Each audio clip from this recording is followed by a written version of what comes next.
15장에 보면 언약궤를 모셔오는 장면이 나오고요. 근데 언약궤가 제1차 언약궤를 시도하는 장면에서 실패를 하죠. 하나님의 말씀대로 한 것이 아니라 다윗이 너무 기뻐서 들떠서 하다 보니까 하나님의 말씀을 아마 조금 잊지 않았는가. 일부러 그런 건 아니고요. 언약궤를 모셔오는 거는 참 좋은 일인데 그것은 하나님의 방법대로 한다면 제사장들이 채에 껴가지고 어깨에 매드는데 너무 기쁘다 보니까 들뜨다 보니까 수레에 싣고 오잖아요.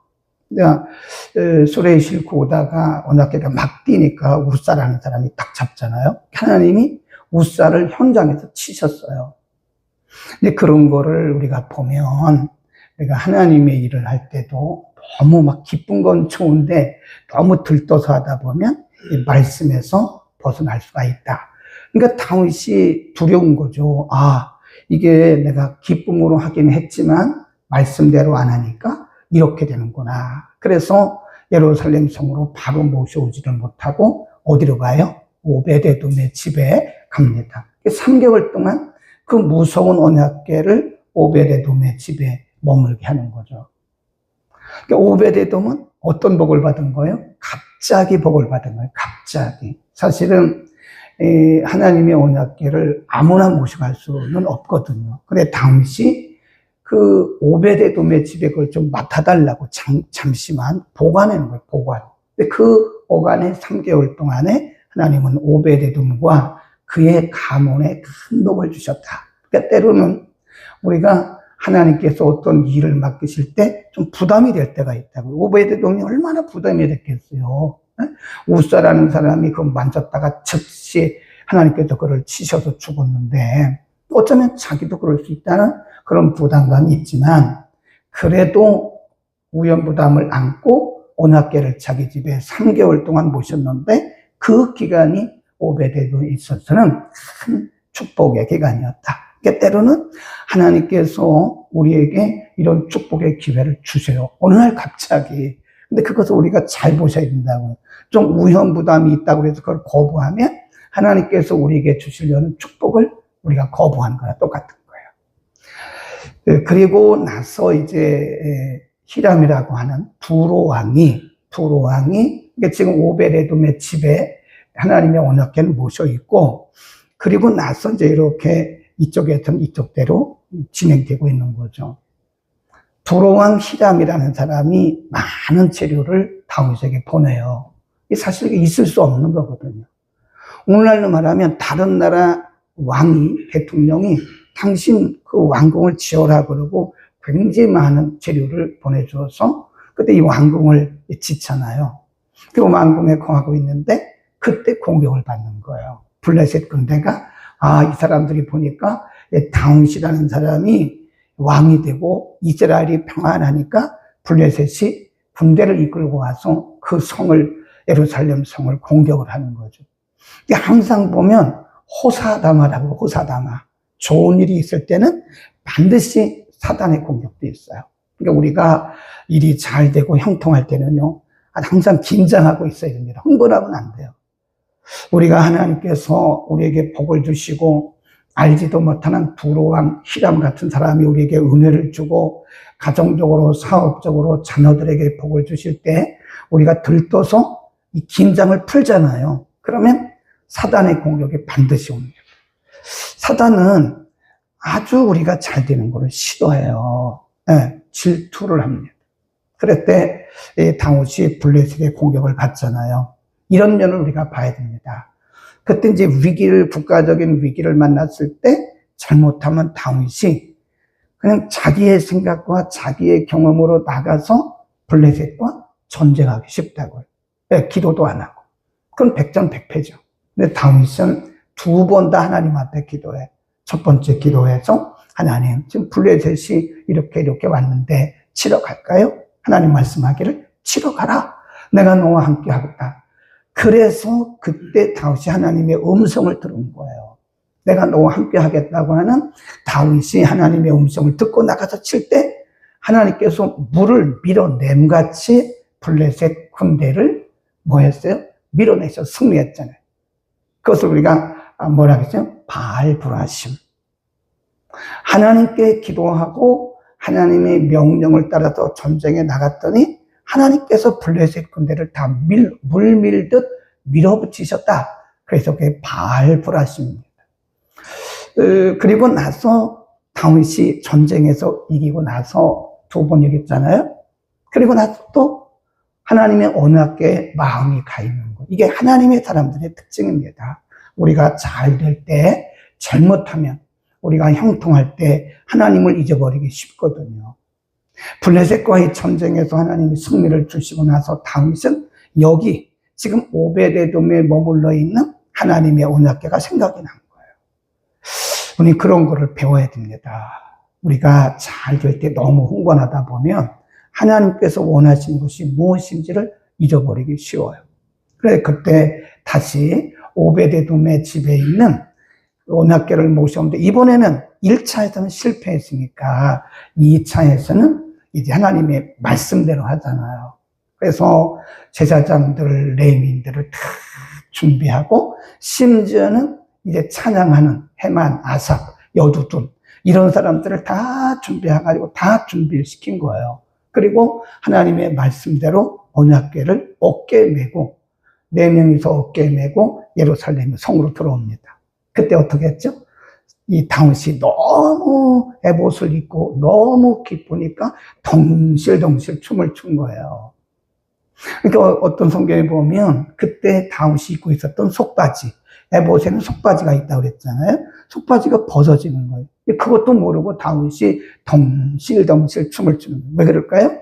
하나님이 그렇게 기뻐하시는 언약궤를 모셔오는 것이 그의 마음속에 그렇게 기뻤던 거예요. 왜 그걸 누가 봤어요? 사울의 딸이면서 다윗의 부인이었던 미갈이 본 거, 미갈. 우리 잠깐 거기 한번 보고 오늘 본문 가죠. 15장 29절입니다. 15장 29절 여호와께서 여호와의 시작 여호와의 언약궤가 다윗으로 들어올 때에 사울의 딸 미갈이 내어보다가 다윗 왕이 춤추며 뛰는 것을 보고 심중에 뭐 했다고요? 업신여겼다. 마음속에 이 왕이 채통머리도 없이 체면이 없이 왜 저러나. 근데 이게 이제 여기서 나타나는 것이 뭐냐면 영에 속한 사람과 육에 속한 사람이 달라요. 네. 영에 속한 사람은 하나님으로 인한 기쁨이 있기 때문에 남모르는 기쁨이 충만한 거예요. 근데 육에 속한 사람은 그걸 보고 비난하는 거죠. 아니 왕이 돼가지고 채신머리 없이 저게 채통머리 없이 춤을 추고 속바지가 내려가는 거지. 마음으로 업신여기는 거예요. 나중에 이 사울의 딸 미갈은요 하나님이 치셨어요. 그래서 이 태를 닫아버리셨어요. 우리는 여기서 영에 속한 사람이 하는 일 그리고 육에 속한 사람이 하는 일 우리 너무 다르다. 모르죠. 사울의 딸 미갈은 하나님의 언약궤를 모셔오는 것이 얼마나 소중한 것인가를 모르는 거죠. 그러니까 그렇게 업신여긴 거죠. 그리고 16장에 오면 그게 끝난 게 아니에요. 다윗이 하나님의 언약궤를 모셔오고 나서 모셔오는 과정 그리고 모셔온 이후에 잔치를 벌이는 거예요. 굉장한 잔치를 벌입니다. 우리가 생각할 때 언약궤 하나 모셔왔다고 그렇게 잔치를 벌이고 모든 사람들이 찬양을 하고 그러냐? 그럴지 모르지만 그렇지 않아요. 오늘 본문에 보면 하나님을 찬양하라고 백성들에게 그렇게 선언을 합니다. 23절에 보면 온 땅이요 여호와께 노래하며 그 구원을 날마다 선포할지어다. 그 다음에 쭉 내려가서 28, 29, 30절에 보면 만방의 족속들아 영광과 권능을 여호와께 돌려라. 29 여호와의 이름이 합당한 영광을 그에게 돌려라. 30 온 땅이요 그 앞에서 떨지어다. 보면 그 기쁨이 하나님의 언약궤를 모셔므로 기쁨이 충만했던 다윗은 자기 혼자 기뻐한 게 아니에요. 온 백성들에게 너희는 그리고 여러분들은 왕이신 모든 왕의 왕이신 그 하나님께 영광을 돌리십시오라고 권면을 하고 25로 갑니다. 25절에 보면 이유가 뭐냐? 왜 하나님을 찬양해야 되느냐? 여호와는 광대하시니 극진히 찬양하라. 그래요. 그 다음에 24절 그 영광을 열방 중에 그 기이한 행적을 만민 중에 선포하라 그럽니다. 예, 여러분만 찬송할 것이 아니고 만민 중에 찬송하시고 선포하라. 그 다음에 34절에 가보면 34절 여호와께 뭐하라? 감사하라. 찬양이 넘어서 뭐가 됐어요? 감사가 되잖아요. 찬양을 통해서 이제 감사하게 되고 여호와께 감사하라라고 선언하고요. 36절에 보면 여호와 이스라엘의 하나님을 영원부터 영원까지 송축하라고 권면을 하는 거예요. 근데 여기서 끝난 게 아니에요. 거기 보면 37절에서부터 사람을 다시 따로 세워요. 41절 또 저희와 함께 해만과 여도둔과 그 남아있는 택함을 받고 농명된 자를 세워 여호와의 자비하심이 영원함을 인하여 감사하게 하셨다 그랬습니다. 그러니까 거기 보면 사람들의 이름도 쭉 나옵니다. 네. 근데 우리는 이것을 이제 오늘날로 말하면 하나의 잔치입니다. 굉장한 잔치가 아주 조직적으로 준비돼서 일회성으로 끝난 것이 아니라 지속적으로 감사와 찬양을 돌리는 것을 보면서 우리는 여기서 영적인 교훈 몇 가지를 알 수 있는데요. 이런 기쁨이, 이런 찬양이 언제 왔죠? 하나님의 언약궤를 모셔왔을 때. 그 언약궤는 뭘 상징하죠? 하나님의 임재입니다. 임재. 하나님의 임재. 오늘날로 말하면 예배예요, 예배. 다윗 왕의 기쁨이 개인적인 기쁨이 아닙니다. 이 다윗 왕의 기쁨이 블레셋을 이겼기 때문에 온 기쁨이 아니에요. 물론 하나님이 도와주셔서 바알브라심이라고 말하는 그것도 있지만 다윗이 여기서 진정 감사하고 기뻐하고 선포하는 것은 블레셋을 이기는 승리 때문에 그런 게 아니라고요. 하나님의 언약궤를 모셔온 기쁨. 예배가 회복된 기쁨이에요. 아멘. 여러분, 진정한 기쁨은요, 예배 회복에서 옵니다. 그래, 써놓으세요. 진정한 기쁨은 예배 회복에서 온다. 우리가 사업이 잘 되고, 인간관계가 잘 되고, 자녀들이 잘 되고, 가정이 잘 되고, 물론 이것도 기쁨과 감사의 요인이 되죠. 그런데 우리 믿는 사람들은 영적인 사람이잖아요. 영적인 사람. 그렇죠? 물론 육에 속한 사람도 있겠지만 사울의 딸 미갈처럼 우리가 그렇게 한 걸 보고 비웃는 사람들도 있을 거예요. 아니 저 사람 나이까지나 하지 뭐 왜 저래? 그렇게 할지 모른다고요. 그러나 영에 속한 사람은 그 기쁨이 있는 거예요. 언제? 예배가 회복되었을 때. 아멘. 우리는 예배가 회복되었어요. 우리가 육신적인 기쁨의 조건들이 아무리 많아도 육신적인 기쁨에서 오는 그런 즐거움과 찬양은요, 일시적입니다. 일시적. 네, 일시적이에요. 여러분이 어떤 옷을 한번 입고 싶어서 옷을 사보세요. 그 옷을 사는 순간 기쁘죠?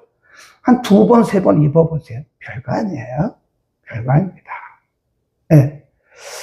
그런 얘기가 있어요. 옛날부터. 일주일이 기뻐하려면 이발을 하라. 그런 거 있고, 꼭 그런 건 아닌데, 6개월을 기뻐하려면 결혼을 하라. 그런 것도 보면 진정한 기쁨이 제한이 있다는 거예요. 육신적인 조건으로부터 오는 기쁨은 제한이 있다는 거예요. 그러나 하나님을 예배하는. 저는 이 부분을 굉장히 강조하고 싶어요. 오늘날 많은 크리스찬들이 예배가 회복이 안 됐어요. 예배를 드리기는 드리는데 예수님께서 말씀하신 요한복음 4장 24절처럼 하나님은 영이시니 예배하는 자는 신령과 진정으로 예배라고 말씀하셨다고요. 그 말씀대로 우리가 정말 신령과 진정으로 우리 자신을 깨끗하게 회개하고 정말 하나님 앞에 우리 자신을 묶어 바치는, 우리 토요 성수학당에서 공부했잖아요. 네? 거기 보면 생축, 살아있는 짐승을 택해서 하나님이 연락하시도록 드려라. 그런데 말라기 1장에 보면요, 말라기 시대에 보면 이스라엘 백성들이요, 죽은 것 갖다 막 바쳐요. 그리고 막 저는 거, 눕는 거, 사람에게 줘도 안 받는 것 갖다 막 바친다고요? 하나님 뭐라 그래요?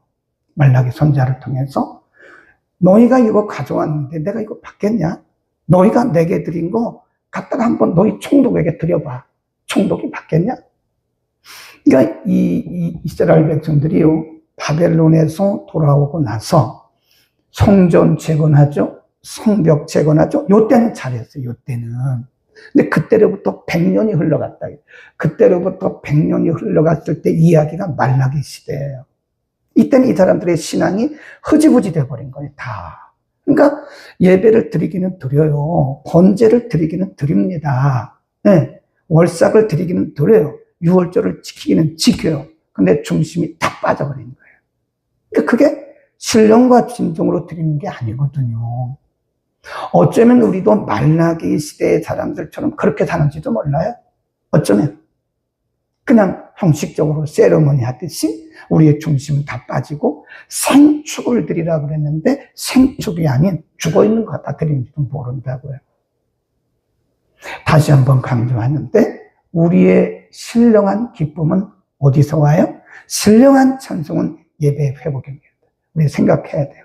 나는 정말 예배를 통한 기쁨이 있는가? 만일 내 안에 예배를 통해서 기쁨이 없다면 환경의 문제가, 환경 탓을 하지 말라니까요. 내 자신을 하나님 앞에 묶어드리면 거기가 가정이든 뭐 산이든 그거 상관없어요. 우리가 예배를 드리는 그곳에서 진정한 기쁨이 있다. 오늘 한번 드려봅시다. 그런 예배를 통해서 정말 우리 가운데 신령한 기쁨과 찬양이 있는가? 그 다음에 또 한 가지, 이런 모습을 보면 진정한 기쁨과 진정한 찬양은 하나님의 임재라고 그랬죠? 그 하나님의 임재, 언약궤라고 하는 것은 하나님의 임재를 상징하는 거예요. 내 안에 하나님의 임재가 있을 때, 내 안에 하나님을 모셨을 때, 그 진정한 기쁨이 있는 거예요. 내 안에, 우리의 가정 안에 하나님의 임재가 있을 때, 하나님을 모셨을 때, 가정의 주인으로 하나님을 모셨을 때, 그리고 맛있는 음식을 먹는다고 행복한 게 아니에요. 진정한 행복은 가정의 주인이 누가 돼야 돼요? 하나님입니다. 하나님이 가정의 주인이 될 때 가정은 행복한 거예요. 교회도 마찬가지예요. 교회도 하나님의 임재가 충만하고 예배나 기도나 찬송 가운데 하나님의 임재가 충만하고 하나님이 우리 가운데 주인 되실 때 우리는 교회 생활에 행복을 누릴 수가 있을 것입니다. 오늘 거룩한 주일에 임재가 있는, 하나님의 임재가 있는 내 안에 예수 그리스도가 내 안에 주인으로 계신가? 내 안에 하나님을 정말 모시고 한번 예배 드려보자고요. 그러면 여러분 오늘 정말 행복하고, 오늘 드리는 찬양이 몇 장인가 그건 아무리 중요한 게 아니에요. 네, 몇 장을 찬양하는 게 중요한 게 아닙니다. 모든 찬양이 다 은혜가 되는 거예요. 모든 찬양이 다 기쁨이 되는 거예요. 오늘 한번 해봅시다. 기도하겠습니다. 거룩하신 우리 아버지, 블레셋과의 전쟁에서 하나님께서 큰 승리를 주시고 다윗의 명성이 점점 높아갈 때 다윗은 하나님을 잊지 않고 오베데돔의 집에 모셔두었던 하나님의 언약궤를 이제는 자신의 방법이 아닌, 자신의 감정이 아닌 하나님의 명대로 하여 언약궤를 다윗성으로 모셔오고 나서 이렇게 큰 기쁨과 감사와 찬송이 있었던 것은 그 마음에 하나님을 모셨기 때문이고 그가 하나님을 사랑하기 때문임을 우리가 오늘 고백합니다. 하나님, 예배가 회복될 때 진정한 기쁨과 감사와 찬송이 있음을 믿습니다. 하나님, 우리가 드리는 예배가 형식적으로 드리는 그런 세레모니와 같은 예배가 아니라 하나님의 임재를 인정하고 모셔드리고 신령과 진정으로 하나님을 예배함으로 우리가 예배 때마다 진정한 기쁨과 감사가 넘쳐나게 하옵소서.